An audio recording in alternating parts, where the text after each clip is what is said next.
What if I told you that you had a chance that by one decision you could decrease the damage done to our environment? Could I get a show of hands? Would you do it? And what if I also said that by doing so, you could improve your health drastically? I'm sure you would still do it. But what if I said that you had to let go of meat to do so? Would you still want to do it? Before I start, I would like to give you a disclaimer that I respect everyone's individual decisions, and I'm not here to force you into doing something that you don't want to do. I'm simply here to present you with a new opinion on how we see the world around us. Climate change. I'm sure most of you have heard of it. I'm sure most of you know that the detrimental effects our day-to-day life decisions have on the environment. Most of you are aware of this, I'm pretty sure. But do we actually know how bad the climate change is? In fact, the issue has become so prominent that it is no longer a climate change issue, it's a climate change crisis. But why is climate change so bad for us? Why does it impact us? Unfortunately, climate change does not only have an impact on polar bears or coral reefs, it impacts us too. And how, you might ask? Well, the same dirty fossil fuel emissions that we generate comes back and causes serious respiratory diseases, such as asthma, in both children and adults. In fact, the World Health Organization estimated that each year, 7 million people die from air pollution. Floods. Another reason why climate change is bad, because of floods.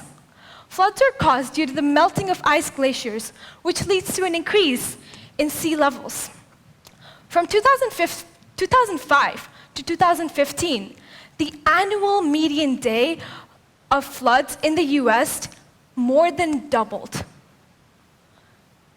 If that is not alarming enough for us to change our ways, then when will it be? A subset of the climate change issue is the water crisis issue. Our planet has so much water, but out of that, only 2.5% is fresh water. And beyond that, 1% is the amount of water that we can use that is accessible to us. Here's a diagram of how the world, different countries around the world, experience this water crisis issue. We're here, lucky enough today, to not suffer from this issue. But if it goes on, we might be. Now that I've stressed the problems surrounding the climate change crisis enough, I would like to present you with a solution that you, yourself, can implement in your lives. Vegetarianism and veganism. I'm sure most of you have heard of it. Probably also know someone who follows this diet. But do we actually know how much pollution we can hold back on when we adapt a plant-based diet? Researchers at the Oxford University found out that adopting a plant-based diet is the single best way to reduce your carbon emissions. In fact, if you adopt a plant-based diet, you can reduce your carbon emissions from food by 73%.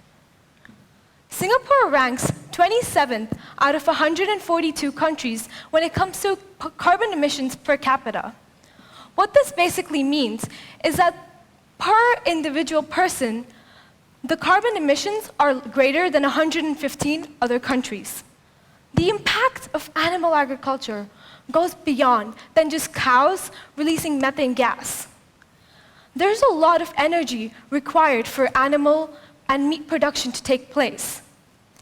It is estimated that 51% of annual worldwide greenhouse emissions is due to animal agriculture. So, if you decide to adopt a plant-based diet, your carbon emission could be half of someone who eats meat. Alongside this, we also need to understand that climate change is also a continuing problem. And furthermore, protein, water, and calories are required by these animals to not only function in their day-to-day bodily functions, but then also to produce meat, eggs, and milk. In fact, Cornell University found that producing 1 calorie of meat requires 40 calories of fossil fuel emissions, whereas producing only 2.2 calories of fossil fuel emissions can get you 1 calorie of human edible grain. Another factor that most people do not understand is that by eating meat, you're not only eating these specific animals, such as cows, chickens, or pigs, you're also eating other animals. But how? How is that possible? Well, every second, and that is every second, a rainforest the size of a football field is destroyed to raise and graze animals. We need to change this. We need to change our way. Now, let's take a step back from all these facts that I just threw at you. Let me tell you a more personal story of what motivated me to be here today. Growing up, my parents, who I can see sitting here in the audience, they're polar opposites. My mom, she was born a vegetarian, raised a vegetarian, and always is a vegetarian. But my dad, he eats meat. But you can tell who ran the house, right? It's not my dad. Definitely not my sister or me. It's my mom, of course. So growing up, my sister and I, we were both raised vegetarian. But at the age of 10, when my sister was 17, we were both diagnosed with iron deficiencies and certain weaknesses. And the solution that the doctor proposed was for us to start a meat-based diet. And growing up, we saw our dad eat meat often. And my sister and I were disgusted by it. But now that it was our turn, we were excited. And let me tell you, chicken is delicious. But by the age of 14, I started to fall sick. And at first, my parents and I, we thought it was normal under the weather problems. But it continued. It did not stop. So last year, at the age of 15, in April, I decided to go back to my vegetarian diet. And I can tell you that it did impact my health drastically. I may not be completely fit yet, but I am much better.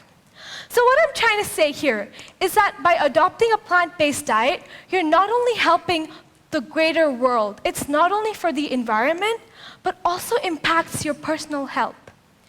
In fact, red meat and processed meat consumption is put on the same level of danger as cigarette consumption, as stated by the World Health Organization. If we look down upon cigarette consumption so much, why not processed meat consumption? Processed meat is equally as bad as cigarettes. Equally. So we should stop eating it because it is consistently associated with certain types of cancers. And in fact, vegetarian diets are also low in cholesterol and have a better advantage to our life.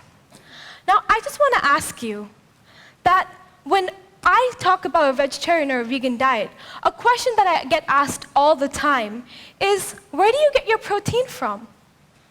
Could someone just throw a number at me of how much percentage do you think chicken contains of protein? Just throw a random number at me. 5? Any other? Any number. Chicken and protein. 10? Okay. And what about spinach? How much protein do you think spinach contains? 25. That's great. That was not the response I was expecting. I was expecting that most of you would think that vegetarian diets actually contained less. But in fact, they contain more percentage of protein per calorie. Spinach contains 49% of protein per calorie, whereas chicken, only 23. So in fact, it is more than you would assume and far greater than meat. This is how much protein other types of vegetarian and vegan foods contain. And now finally, the heart diseases that are linked consistently to a meat-based diet. Here's a diagram that shows how much percentage of chances you have of dying when you consume a meat-based diet, and how much a vegetarian or a vegan has in comparison. Now comes for my final reason of why you should adopt a plant-based diet. When I show you this picture, you feel sad. You feel so bad for that dog. Or this picture. These dogs, what happened to them? And if I tell you that I consume dog meat or cat meat, you would think that's absurd. You would say, but they're so cute. How could you eat them? I want to ask you the same question. Are cows not cute? Are pigs not cute? The way these animals are treated in the factory farms would be illegal if that pain were inflicted upon cats and dogs who we cherish as partners. So I want to leave you on a note saying that adopting a vegan or a vegetarian diet can awaken your spirit of compassion. It can lead us to a gentler, more kinder society. It can help us improve the environment and our personal health. Before I go, I would like to remind you that I'm not here to compel you to do anything you don't want to do. My journey towards veganism is also slow. I'm currently a vegetarian, and as I move out of my parents' house and go to college, I would like to convert my diet into veganism. It's a slow process. I'm not asking you to change this diet overnight. You could take small steps, things such as meatless Mondays, where you decide not to eat meat on Mondays, or vegan weekends, where you keep your weekends vegan.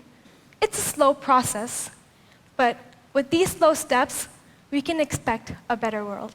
Thank you.